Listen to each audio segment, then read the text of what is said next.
السلام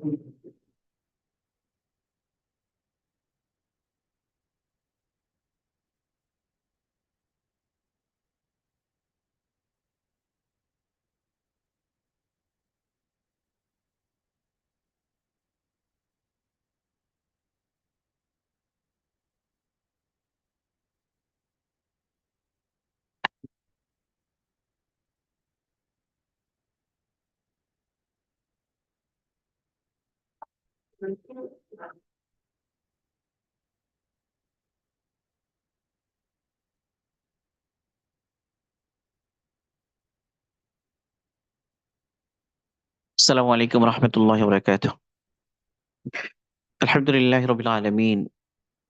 الصلاة والسلام على أشرف الأنبياء والمرسلين وآله وأصحابه أجمعين. أما بعد فأعوذ بالله من الشيطان الرجيم. بسم الله الرحمن الرحيم. قال الإمام أبو عبد الله الحارث بن أسد المحاسبي رحمه الله في كتابه رسالة المستشهدين: وقف الله في دينك وقف الله في دينك وارجه في جميع أمورك واصبر على ما أصابك. قال علي رضي الله عنه: لا تخف إلا ذنبك، ولا ترجو إلا ربك، ولا يستحي الذي لا يعلم أن يسأل حتى يعلمه، ولا يستحي من يسأل عما لا يعلم أن يقول لا أعلم.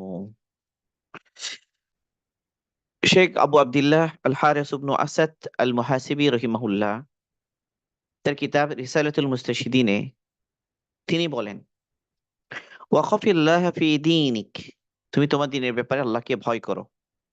ওয়ারজুহু ফি জামি উমুরিক, তোমার সমস্ত ব্যাপারে একমাত্র তার কাছেই তুমি আশা করো। ওয়াসবির আলা মা আসাবাক, এবং যে সমস্ত মুসিবত তোমার উপর আসে, যে সমস্ত হালাত তোমার উপর আসে, সেই হালাত গুলোতে তুমি ধৈর্য ধারণ করো। قال আলী রাদিয়াল্লাহু আনহু, হযরত আলী রাদিয়াল্লাহু আনহু বলেন, লা তাখাফ ইল্লা যামবাক, তুমি কেবল তোমার গুনাহকেই ভয় করো। ওয়ালা তারজু ইল্লা রাব্বাক, তুমি কেবল তোমার রবের কাছেই আশা করো। ওয়ালা ইস্তাহি আল্লাযী লা ইয়ালামু, ওই ব্যক্তি যে জানে না সে যেন লজ্জা না পায়, আলা, জিজ্ঞেস করতে যেন সে লজ্জা না পায়, হাত্তা ইয়ালামা, যেন সে জানতে পারে। ওয়ালা ইস্তাহি মান ইউসআলু আম্মা লা ইয়ালামু, ওই ব্যক্তি যে জানে না তাকে যদি জিজ্ঞাসা করা হয় কোনো ব্যাপারে, এমন কোনো ব্যাপারে যেটা সে জানে না, তো সে যেন লজ্জা না পায় আইয়াকুলা, এই কথা বলতে, লা আলামু, আমি জানি না। তো শেখ মুহাসিবি রহিমাহুল্লাহ এখানে ওরা আলোচনা যেভাবে শুরু করেছেন, প্রথমে হলো যে সন্দেহযুক্ত জিনিস ত্যাগ করা, হালাল এবং হারামের ব্যাপারে সচেষ্ট হওয়া, এরপর নিজের নিয়তকে বিশুদ্ধ করা, এরপর হলো তাকওয়া এখতিয়ার করা, এবং তাকওয়ার পথে ওঠার জন্য যে উপকরণগুলো বর্ণনা করতে গিয়ে তিনি বলেছেন যে মুহাসাবা করা, নিজের আমালের হিসাব নেয়া। যে মুহাসাবা প্রসঙ্গে এই আলোচনা এসেছে যে খতরা, যেগুলো মনের মধ্যে যেগুলো ওয়াসওয়াসা আকারে আসে, বুদবুদ আকারে আসে, সেগুলোরও কি নেয়া, হিসাব নেয়া। কারণ এই এই যে গুনার যে আগ্রহ, গুনার যে বুদবুদ, এই বিন্দু বিন্দু আকারে দিলের মধ্যে যে ইচ্ছা, সেগুলোই কি হয়ে যায়, অনেক বড় হয়ে তাকে গুনার মধ্যে লিপ্ত করে, এবং এক পর্যায়ে সে গুনাহে অভ্যস্ত হয়ে যায়। তো এই জন্য নিজের খতরা যেগুলো দিলের মধ্যে আসে সেগুলোর হিসাব নেওয়া। এরপর তিনি এই হিসাবের বিষয়ে বলতে গিয়ে এবার আরো কিছু বিষয় বলছেন, যে তুমি তোমার দিনের ব্যাপারে আল্লাহকে ভয় করো, এবং সমস্ত ব্যাপারে তুমি আল্লাহর কাছে আশা করো। আল্লাহর কাছে কেন আশা করতে হবে, এই ব্যাপারে গত আলোচনায় গিয়েছে। আল্লাহ সুবহানাহু ওয়া তাআলা এমন একটা সত্তা, যাকে সবসময় যার কাছে চাওয়া যায়, যার দরজার, যার আহ, মানে কি, যার কাছে যাওয়ার জন্য মাঝখানে কোনো দরজা, কোনো কি নেই, কোনো পর্দাও নেই, কোনো দারোয়ানও নেই, এবং তাকে ডাকার জন্য কোনো নির্দিষ্ট সময়ও নেই, যে কোনো মুহূর্তে তাকে ডাকা যায়, যে কোনো জায়গায় তাকে ডাকা যায়। এবং তিনি নিজেই বলেছেন যে তুমি আমাকে ডাকো, আমি সাড়া দিব।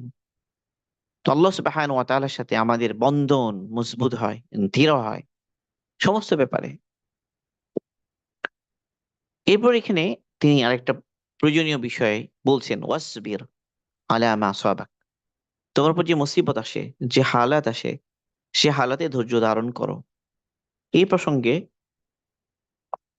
শেখ আব্দুল ফাত্তাহ আবু গদ্দার রহিমাহুল্লাহ এখানে যে টিকা এনেছেন, তো টিকার মধ্যে তিনি বলছেন, আসাদ্দু মা ইয়াকুনুল কারবু আকরাবু মা ইয়াকুনুল ফারাজু। মানে অনেক সময় হয় যে মানুষের মুসিবত যখন বাড়ে না, ততই তার নাজাতের রাস্তা বাড়ে। যখনই মানুষের কোনো পেরেশানি এটা একটা মানে তীব্র ভীষণ অবস্থায় চলে যায়, তখন ওঠা থেকে মুক্তির রাস্তাও কি কাছে চলে আসে। এই প্রসঙ্গে কিছু আলোচনা তিনি করছেন। তিনি বলছেন যে, লা তাযুন্নান্না আন্নাল কারবা লা ইয়ানতাহি যিল্লুহু। তুমি এই কথা মনে করো না, এই যে মুসিবত, এই যে পেরেশানি, এই যে কষ্ট, এটা ছায়া আর কখনো যাবে না, এটা আর কখনো শেষ হবে না, এই কথা তুমি মনে করতে যেও না। কারণ অনেক সময় মানুষ হতাশার কারণে এরকম মনে করতে থাকে। যখন মানুষ কোনো পেরেশানিতে পড়ে, এই পেরেশানি তো আল্লাহ তাআলার তরফ থেকে পরীক্ষা হিসেবে আসে। বিভিন্ন কারণে পেরেশানি আসতে পারে, মানসিক গুণের কারণে আসতে পারে, অথবা আল্লাহ সুবহানাহু ওয়া তাআলা কোনো বান্দাকে কোনো মর্যাদা দিতে চান, তো আল্লাহ সুবহানাহু ওয়া তাআলা তাকে পরীক্ষা করেন। তো পরীক্ষা হিসেবে কোনো হালাতের মধ্যে ফেলেন, কোনো মুসিবতে ফেলেন।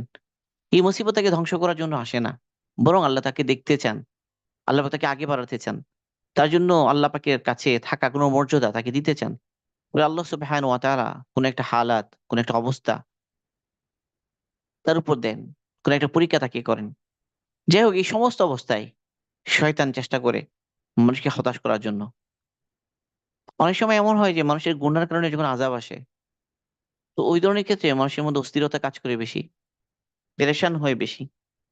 এই অস্থিরতার কারণে অনেক সময় মানুষ এই অস্থিরতার কারণে অনেক সময় মানুষ তার দিনদারির ক্ষেত্রেও ত্রুটি আসে, তার আমলের মধ্যে ত্রুটি আসে।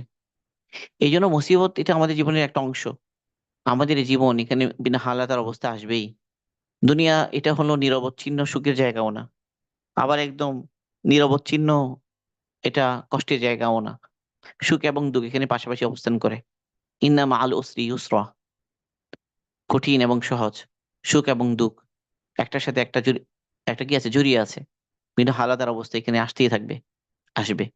কিন্তু শয়তান যেটা চায়, ইমানদারকে শয়তান পেরেশান করে, হতাশ করে, নারাজ করে।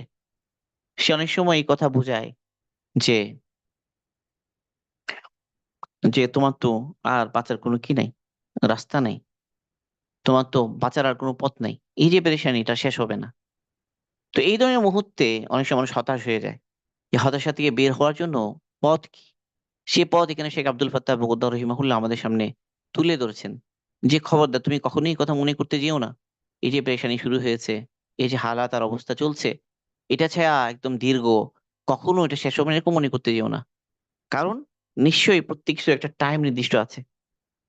কারণ ফালি কুল্লি শাইইন আজাল, প্রত্যেক কিছুর জন্য আজাল আছে। আজাল, আজাল মানে হচ্ছে টাইম, সময়। যে আল্লাহ সুবহানাহু ওয়া তাআলা আমাদের জন্য সমস্ত কিছু ফিক্সড করে রেখেছেন। আল্লাহ সুবহানাহু ওয়া তাআলা আমাদেরকে দুনিয়াতে পাঠিয়েছেন, সৃষ্টি করেছেন। আর আমাদের জন্য সময়কে নির্ধারণ করে দিয়েছেন। যা কিছু ঘটবে তার জন্য একটা সময় ঠিক করে দিয়েছেন। সেই সময়টা আসার আগ মুহূর্তে কিছু হবে না। ইদা জা আজালুহুম লা ইস্তাখিরুনা সাআতাম ওয়া লা ইস্তাকদিমুন। যে যখন সে আজালটা আসবে, তখন 1 সেকেন্ড আগেও হবে না, 1 সেকেন্ড পরেও হবে না। তো প্রত্যেক কিছুর জন্য আজাল আছে। মানুষের হায়াতের যেমন আজাল আছে, মৌতের একটা সময় নির্দিষ্ট আছে, তেমনি মানুষের প্রত্যেক কিছু অর্জনের একটা কি আছে, সময় নির্দিষ্ট আছে। তাকদীরে আমাদের জন্য যেই ভালো ফায়সালাটা যেই সময়ে লেখা আছে, এর আগে হবে না। তো এই জন্য কখনো যদি কোনো একটা প্রত্যাশিত জিনিস আসতে বিলম্ব হয়, তাহলে এই কথা মনে করা না চায় যে সম্পত্তিটা আসবে না, বা এই কথা মনে করা চায় যে সেই সময়টা এখনো আসে নাই। আল্লাহ সুবহানাহু ওয়া তাআলা আল্লাহ সুবহানাহু ওয়া তাআলার তরফ থেকে এটা যে জন্য যে সময় নির্ধারণ করা আছে, সেই সময়টা এখনো আসে নাই। অচিরে আসবে, অচিরে আসবে। যখন আসে তখনই আসবে। সিদ্ধান্তকৃত যে সময়টা ঠিক করা আছে, সেই সময়ই আসবে। তো প্রত্যেক কিছুর জন্য সময় ঠিক করা আছে। এই জন্য প্রত্যেক পেরেশানির একদিন শেষ হয়, প্রত্যেক হালাতের একদিন কি হয়, সমাপ্তি হয়। তো এই জন্য তুমি এই কথা মনে করতে যেও না, এই যে পেরেশানি এটা শেষ হবে না, বরং প্রত্যেক কিছুর জন্য তো সময় নির্দিষ্ট আছে। ওয়া আলাম আন্নাল ফারাজা ইয়াতি মিন কলবি শিদ্দাতি ওয়াদ দাইকি। তুমি জেনে রাখো, মুক্তি কখন মিলে? যখন কোনো পেরেশানি এটা তীব্র রূপ ধারণ করে, এটা যখন মানে কি হয়ে যায়, অনেক সময় অসহনীয় হয়ে যায়, এক পর্যায়ে মনে হয় যে আর পারছি না। তো এই ধরনের পরিস্থিতি যখন চলে যায়, তখনই মুক্তির সময় আসে। ওই যে মেঘের আড়ালে সূর্য হাসে, এই ধরনের প্রবাদ তো আমরাও জানি, এই ধরনের কথা। ও শাওয়াহিদুহু কাসীরা, তো এর পক্ষে অনেক দলিল। এই যে পেরেশানি আসলে ওই পেরেশানির পরে যে আবার মুক্তি মিলবে, এবং মুক্তি মিলে, এটার পক্ষে অনেক কি আছে, উদাহরণ আছে। ওয়ামিনহা কওলুহু তাআলা, এর পক্ষে আল্লাহ তাআলার কথা, ওয়াবাশশিরিস সাবিরিন, আল্লাহ সুবহানাহু ওয়া তাআলা বলছেন যে ওয়াবাশশিরিস সাবিরিন, যে আপনি সুসংবাদ দেন কাদেরকে? as-সাবিরিনদেরকে, যারা সবর করে, যারা পেরেশানিতে পড়েছে, কোনো মুসিবতে পড়েছে, এবার এরপর সবর করছে, এই সবরকারীদের জন্য সুসংবাদ দেন। লাম ইয়াকুল, আল্লাহ পাক এটা বলেননি ওয়াসাল্লিস সাবিরিন, যে পেরেশানিতে যারা পড়েছে, যারা সবর করছে, তাকে সান্ত্বনা দেন, এই কথা আল্লাহ বলেননি। তাকে সান্ত্বনা দেন, ওয়াসাল্লি, এই কথা বলেননি। বরং বলছে ওয়াবাশশির, তার সুসংবাদ দেন। কেন? কারণ লিউফিদা আন্না সাবিরা ইয়াস্তাকবিলু ইয়াস্তাকবিলু বাশারাতান মিন ফারাজিন আও আজরিন আও নুসরিন আও ইউসরিন। কারণ প্রত্যেক সবরকারী, প্রত্যেক সবরকারী অভ্যর্থনা জানায়, প্রত্যেক প্রত্যেক সবরকারীর জন্য সংবাদ আছে আসে অচিরেই, কিসের? মুক্তির, নেকির, সাহায্যের, সহজতার। আল্লাহ সহজ করবেন, আল্লাহ আসান করবেন, আল্লাহ পুরস্কার দান করবেন, আল্লাহ সাহায্য করবেন, আল্লাহ পাক মুক্তি দান করবেন অচিরেই। এটা যে সুসংবাদ কার সাথে আছে? প্রত্যেক সবরের সাথে এর ওয়াদা আছে। এই প্রসঙ্গে আরেকটা ঘটনা নিয়ে এসেছেন এখানে।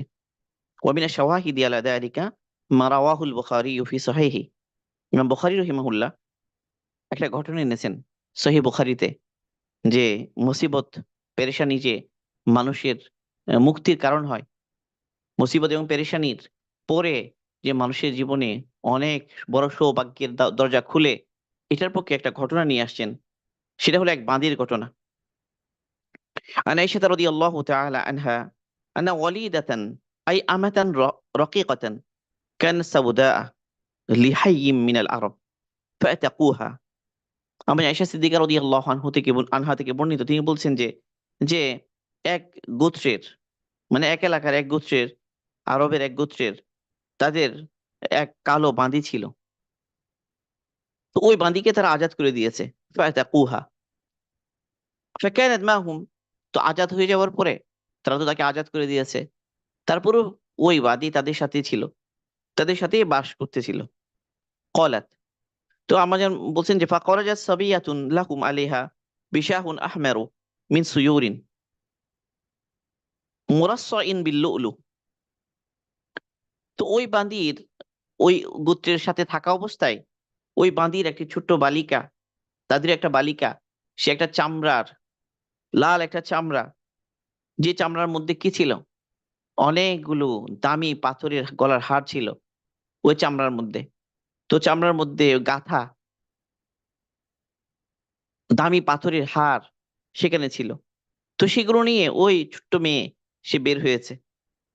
ফাওয়াদাতহু, সম্ভবত ওই মেয়েটা কোথাও সেটা রেখেছে। ফামারাত বিহি হুদাইয়াতুন ওয়া হুয়া মুলকা ফাহাসিবাতহু লাহমান ফাকতিফাতহু। তো এক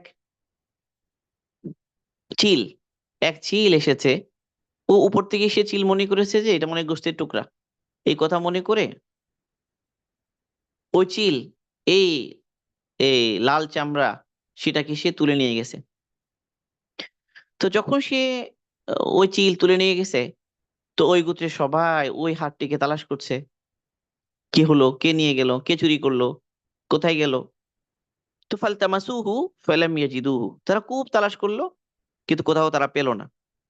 ফাত্তাহামুনি বিহি, তো ওই মেয়ে বলছে যে তারা আমাকে দোষারোপ করতে শুরু করলো, তারা আমাকে, আমার ব্যাপারে সন্দেহ করলো যে আমি সম্ভবত চুরি করেছি।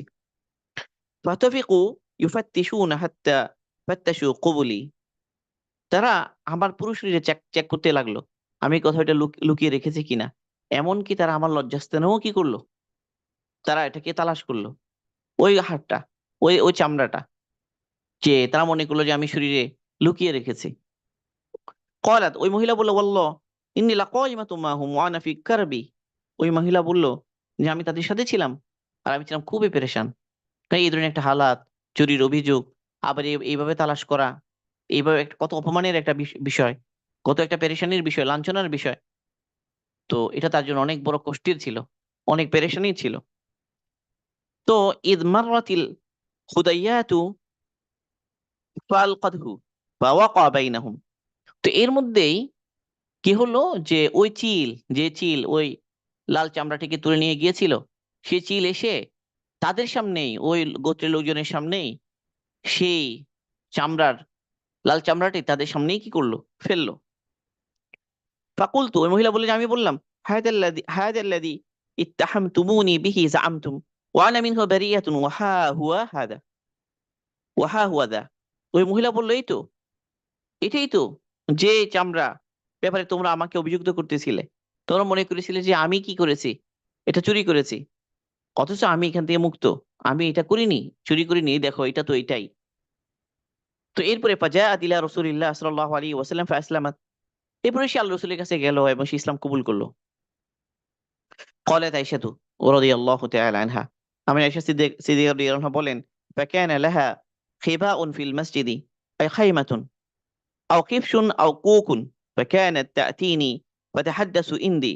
قالت فلا تجلس عندي مجلسا إلا قالت ويوم البشاه من تعاجيب ربنا ألا إنه من بلدة الكفر أنجاني.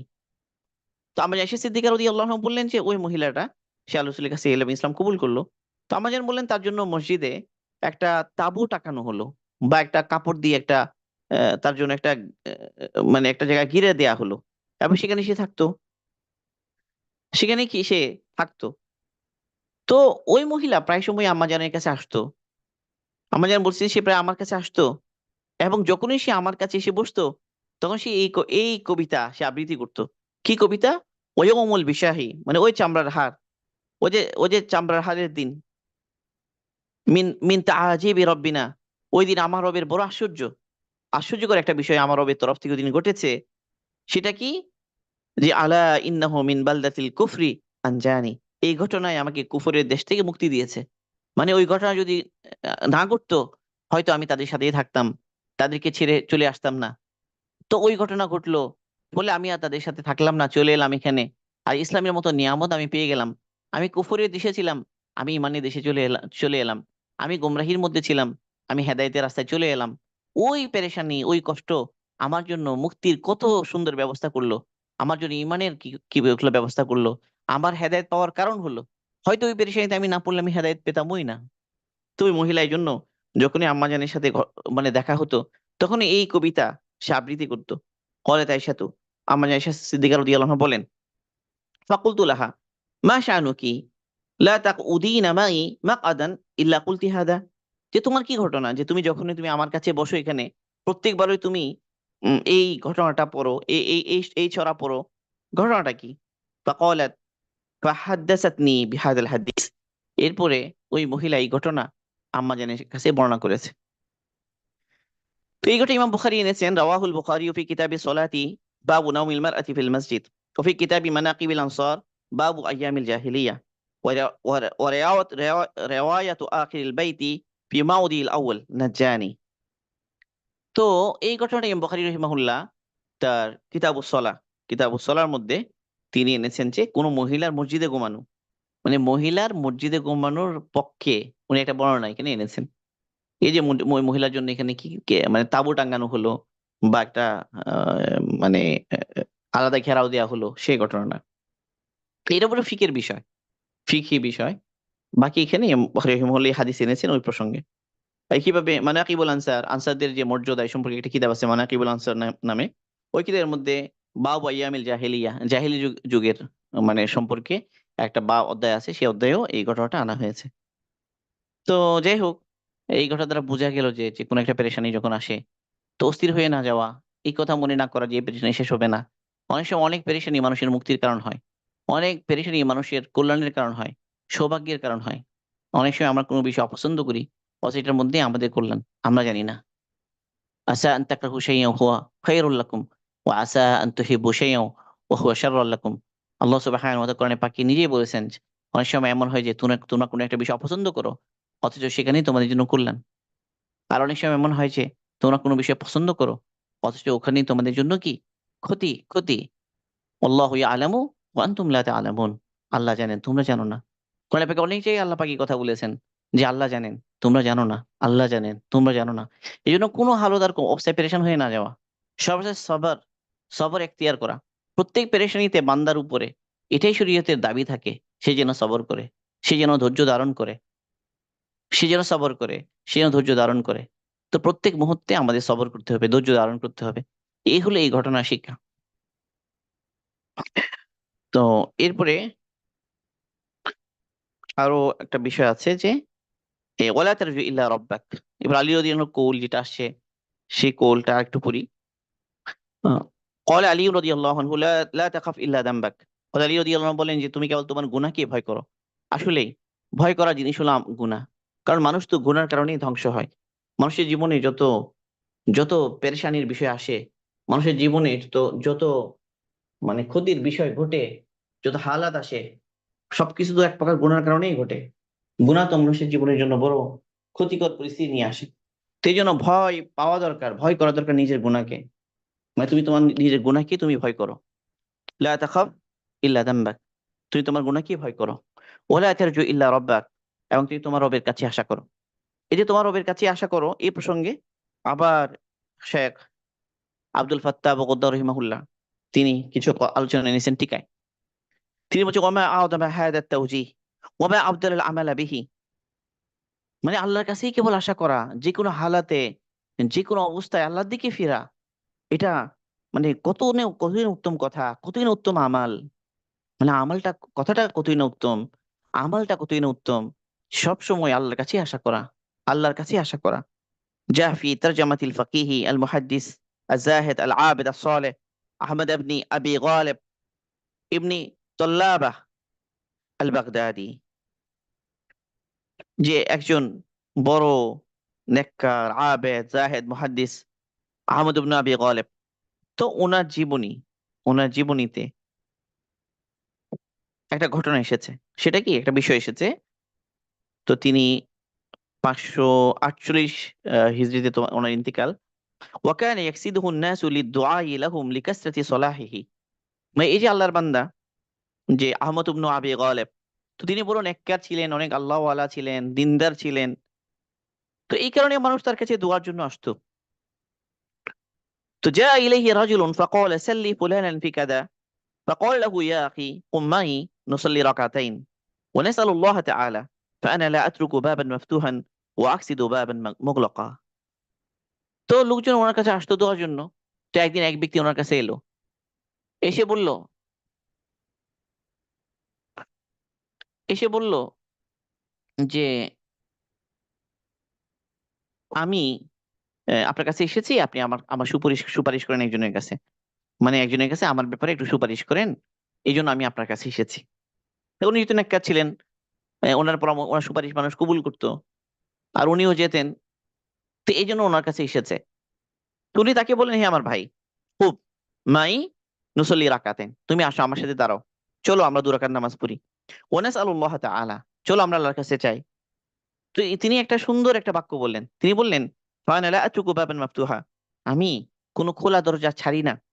ও আকসিদু বাবান মুগলাকা, আমি যখন কোনো বন্ধ দরজা খুলতে চাই,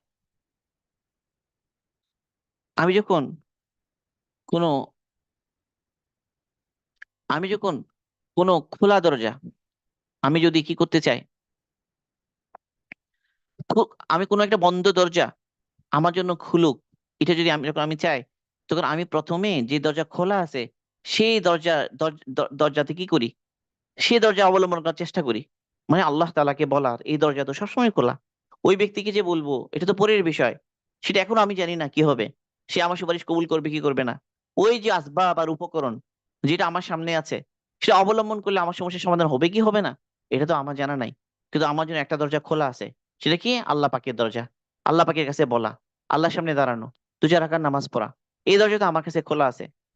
তো এই যে উনি বলছেন যে আমি ছাড়ি না, আনা লা আনা লা আতরুকু বাবান মাফতুহা ওয়া আকসিদু বাবান মুগলাকা। আমি যখন চাই যে যখন কোনো বন্ধ দরজা আমার জন্য খুলুক, তার আগে আমার জন্য যে দরজা খোলা আছে সেই দরজাটা আমি ছাড়ি না। তো এই কথাটা এসে ফি মিন মানাকিবিল ইমাম আহমদ লি ইবনুল জৌজি। তো এই এই কিতাব ইবনুল জৌজির কিতাব মানাকিবুল ইমাম আহমদ, এই কিতাবে এসেছে তো ওখানে তিনি বলছেন যে ফালা তাদউল বাব আল মাফতুহা ইযা কাসাদতাল বাব আল মুগলাকা ফাসাল্লি লিল্লাহি রাকাতাইনি ওয়াদউহু ফাইন্নাহু করিবুম মুজিবুন ওয়া হাকীমুন আলীম। তিনি বলছেন তুমি যখনই চাও যে তুমি তোমার জন্য কোনো বদ্ধ দরজা, কোনো বন্ধ দরজা তোমার জন্য খুলে যাক, তাহলে তুমি আগে খোলা দরজা যেটা আছে এটাকে ছেড়ে দিও না। খোলা দরজা মানে কি? আল্লাহকে বলা। ফাসাল্লি লিল্লাহি রাকাতাইন, 2 রাকাত পড়ো আল্লাহর জন্য। ওয়াদউহু, তার কাছে দোয়া করো। ফাইন্নাহু করিবুম মুজিব, তিনি তো করিব, নিকটে আছেন। মুজিব, ডাকে সাড়া দেন। হাকিম, আলিম, মহাজ্ঞানী, প্রজ্ঞাময়। তো তার কাছে তুমি বলো। এই প্রসঙ্গে এখানে আরেকটা ঘটনা এনেছেন। ওয়াদাকার ইবনুল জৌজি ফি কিতাবি আল-লুকাতু ফি হিকায়াতিস সালিহিন, মানে নেককারদের কিছু ঘটনা, মানে কুড়িয়ে পাওয়া ঘটনা আর কি, নেককারদের জীবনীতে ঘটে যাওয়া নানা কুরুন মুক্তা না, আসলে নেককারদের জীবনে ঘটে যাওয়া আল্লাহওয়ালাদের জীবনের ঘটনার অনেক হেকায়াত, এগুলো যেন কুরুন মুক্তা। এগুলোর মধ্যে আমাদের জন্য কত কি আছে, সমাধান আছে আমাদের জীবন তৈরির জন্য, আমাদের সমস্যা সমাধানের জন্য, আমরা আখিরাতের প্রতি আগে এগিয়ে যাওয়ার জন্য, আল্লাহ পাকের সাথে আমাদের সম্পর্ক মজবুত হওয়ার জন্য কতই না উপকরণ জমা থাকে এখানে। এই জন্য জুনায়েদ বগদাদি রহিমাহুল্লাহ বলেছেন, ওনার কোলটা মুহাসিবি রহিমাহুল্লাহর এই কিতাবের ভূমিকায় শেখ আব্দুল ফাত্তাহ বগদাদ রহিমাহুল্লাহ এনেছেন। তিনি বলেছেন যে জুনায়েদ উনি কথা বলতেন, ইন্নাল আল হিকায়াতু জুনদুম মিন জুনুদিল্লাহ ইউসাবিতুল্লাহু বিহা কুলুবা আউলিয়াইহি, যে নেককারদের যে ঘটনাগুলো, এগুলো হচ্ছে আল্লাহর বাহিনীর মধ্যে হতে একটা বাহিনী। এই সমস্ত বাহিনীর মাধ্যমে আল্লাহ সুবহানাহু ওয়া তাআলা তার যারা প্রিয়, তার যারা ওয়ালি, তাদের দিলকে আল্লাহ তাআলা দৃঢ় রাখেন। তো এই প্রসঙ্গে তাকে জিজ্ঞাসা করা হলো আল্লাহু শাহিদ, এটা কি কোনো দলিল আছে কিনা? তো তিনি বলেন শাহিদুহু কৌলুহু তাআলা, এটা দলিল হলো আল্লাহ পাকের এই কথাটা, ওয়া কুল্লান নাকুসসু আলাইকা মিন আনবাই রুসুলি মা নুসাব্বিতু বিহি ফুআদাক, যে হে রসুল, আমি যে আপনাকে আগের জামানার নবীদের ঘটনাগুলো বর্ণনা করি, সেগুলো এই জন্যই বর্ণনা করি যে আমি চাই যেন আপনার অন্তর দৃঢ় হয়ে যাক, মানে আপনার অন্তরকে দৃঢ় করে দেওয়ার জন্য, আপনার ইমানকে দৃঢ় করার জন্য আমি আপনাকে এই সমস্ত ঘটনা বলি। তো আগের জামানার নবীদের ঘটনা রসুলকে শোনানো হচ্ছে, রসুলের অন্তর যেন দৃঢ় হয়। তো যারা নেককার দিনদার, আগের জামানার সলেহীন নেককার যারা, তো তাদের জীবনের ঘটনাগুলো, তাদের ঘটনাগুলো আমাদের জন্য ওইরকম, মানে হারুন ও মুক্তুর মতো, কুরআন ও মুক্তুর মতো, সেগুলো আমাদের জীবন গঠনের জন্য অনেক বড় ভূমিকা রাখতে পারে। তো এই জন্য দেখা যায় যে আমাদের যারা আকাবিররা ছিলেন, সালাফগণ ছিলেন, তারা নেককারদের ঘটনাগুলো কি করতেন, তারা জমা করতেন। বিভিন্ন কিতাবাদি আছে, এগুলোর কত ঘটনাই না আছে, এরকম কত কিতাবই না আছে। এরকম একটা কিতাব আল লুকাতু ফি হিকায়াতিস সালিহিন, আল্লামা ইবনুল জৌজি রহিমাহুল্লাহর কিতাব। তো সেখানে তিনি বলছেন قال عبد الرحمن ابن إبراهيم الفهري أتى رجل بعض الأمراء في حاجة، যে আব্দুর রহমান ইবনু ইব্রাহিম আল ফিহরি তিনি বলছেন যে এক ব্যক্তি এলো এক বাদশার কাছে, তার একটা কোনো হাজত নিয়ে, তার একটা প্রয়োজন নিয়ে এক আমিরের কাছে এলো, এক বাদশার কাছে এলো। ফাওয়াজাদাহু সাজিদান ইয়াদউ রাব্বাহু আযজা ওয়াজাল, সে এসে দেখলো ওই বাদশা সিজদায় পড়ে আছে, এবং সিজদায় পড়ে সে আল্লাহর কাছে প্রার্থনা করছে। ফাকালা, সে লোকটি বলল হাদা মুহতাজুন ইলা গায়রিহি ফাকাইফা আহতাজু আনা ইলাইহি, সে বলল আরে এই মানুষটি অন্যের মুহতাজ, এই মানুষটি তো নিজে অন্যের মুহতাজ, সে অন্যের কাছে নিজের হাজত চাচ্ছে, তাহলে আমি কি করে আমার হাজত তাকে বলি?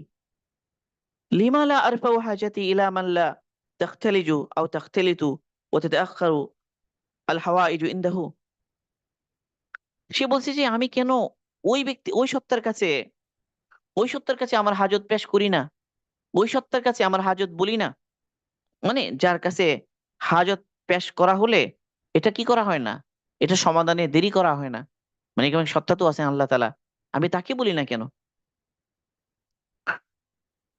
ফাকালা ফাসামিয়াহুল আমিরু, তো ওই যে আমির বাদশা সিজদায় ছিল, তো এই ব্যক্তির কথাটা সে শুনে ফেলেছে।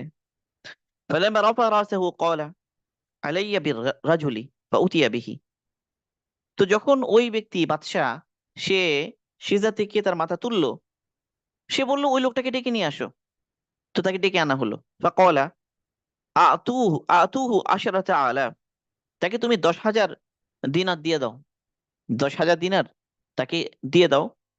এবং বলল যে ওয়াকালা ইন্নামা আতাকা হাদা মান কুনতু আদউহু ওয়া আনা সাজিদুন ওয়া মান রাজাতা ইলাইহি, ওই বাদশা বলল তোমাকে এই যে 10,000 দিনার ওই সত্তা দান করেছেন, আমি যার কাছে চাচ্ছিলাম, যার কাছে আমি সিজদায় পড়ে দোয়া করছিলাম, আর তুমি যার দিকে ফিরছিলে, মানে তুমি যার কাছে দোয়ার জন্য যাচ্ছিলে, যার দিকে ফিরেছো, সে তিনিই তোমাকে দান করেছেন, সে তিনিই তোমাকে দান করেছেন। মানে এখানে যদিও বাদশা বাদশা দিচ্ছে, আসলে তো বাদশার দিলকে তৈরি করে দিয়েছেন আল্লাহ। মানে ওই ব্যক্তি বাদশার কাছে না চেয়ে আল্লাহর কাছে চাইছে। তো এইভাবে সর্বমুহূর্তে আল্লাহর কাছে যে চাওয়া, এটাকে কি না করা, এটাকে বাদ না দেওয়া, আল্লাহ সুবহানাহু ওয়া তাআলার কাছে চাওয়া, এটাতে অভ্যস্ত হওয়া, অভ্যস্ত হওয়া যে আল্লাহর কাছে যেন আমরা চাইতে শিখি, আল্লাহর কাছে যেন আমরা বলতে শিখি, আল্লাহ পাকের সাথে একটা সম্পর্ক আমার হয়, যে কোনো হালাত আর অবস্থাতে আল্লাহ দিকে ফিরা, যে কোনো মুসিবতে হালাতে পেরেশানিতে আল্লাহ তাআলার দিকে ফিরার একটা কি হয়, অভ্যাস আমাদের তৈরি হয়, যে কোনো হালাতে যে কোনো পেরেশানিতে। আল্লাহ সুবহানাহু ওয়া তাআলা আমাদেরকে তৌফিক দান করুন। তো আমাদের যেটা দারসুত তারবিয়া, এটা তো এখন শেষ। এরপরে ইনশাআল্লাহ আবার দারসুল আকীদা, যেটা এটার শুরু হবে এখন। তো